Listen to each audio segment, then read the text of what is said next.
शिजार ताजा ताजा दादा ताजा ताजा चिकना चिकना म्हावरा माझा घेऊन शिजार ताजा ताजा दादा ताजा ताजा चिकना चिकना म्हावरा माझा घेऊन शिजार ताजा ताजा दादा ताजा ताजा चिकना चिकना म्हावरा माझा घेऊन शिजार ताजा ताजा दादा ताजा ताजा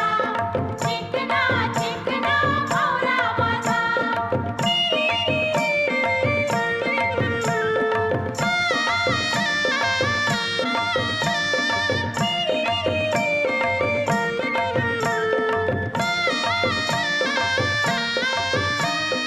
विश्वास ठेव र सांगतय नक्की याचे फुरती कोंबरी फिकी